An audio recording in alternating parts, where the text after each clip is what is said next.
মসজিদের মধ্যে আসিয়া পেশাব করতে লাগলো। সমস্ত সাহাবীরা বলতেছে, থামো, পেশাব করিও না। রাসূল বলেই আছেন, না, তাকে ধমক দিও না, পেশাবরত অবস্থায় ডিস্টার্ব করিও না। যদি পেশাবরত অবস্থায় ডিস্টার্ব করা হয়, তার ভিতরে রোগ সৃষ্টির আশঙ্কা আছে। রাসূলের প্রতিটি সুন্নতের মধ্যে বিজ্ঞান রয়েছে, রাসূলের আদর্শের মধ্যে রয়েছে উম্মতে মুহাম্মাদীর কল্যাণ, ঠিক কিনা বলেন? এজন্য আমাদের চুল হতে পা পর্যন্ত রাসূলুল্লাহ সাল্লাল্লাহু আলাইহি সাল্লামের আদর্শ বাস্তবায়ন করতে হবে। তাহলে পরকালে আমরা রাসূলের সুপারিশ পাবো। আর যদি আমাদের ভিতরে, আমাদের লেবাসের মধ্যে রাসূলের আদর্শ না থাকে, তাহলে কিয়ামতের ময়দানে আপনি রাসূলের সুপারিশ পাবেন না।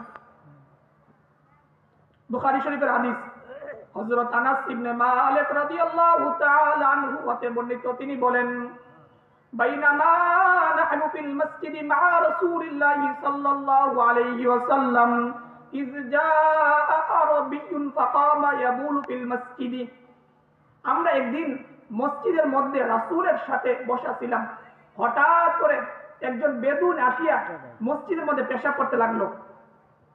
فقال أصحاب رسول الله صلى الله عليه وسلم مه রাসূলের সমস্ত সাহাবীরা বলতেছে, হে থামো থামো, মসজিদের মধ্যে পেশাব করিও না।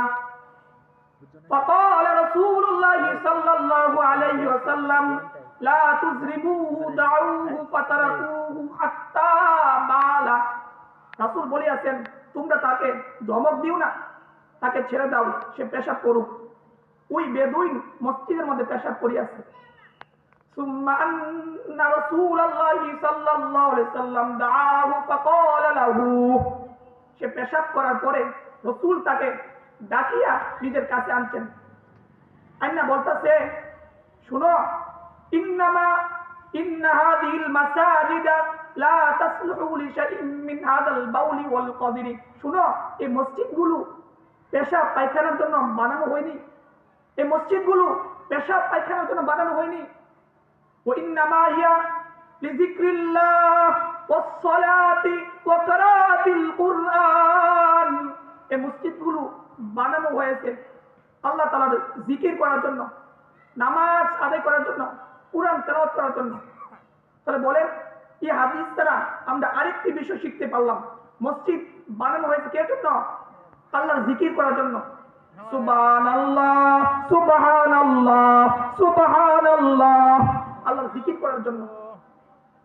এই মসজিদগুলো বানানো হয়েছে নামাজ আদায় করার জন্য, কুরআন তেলাওয়াত করার জন্য। মসজিদের মধ্যে রাজনীতির এলান দেওয়ার জায়গা মসজিদ।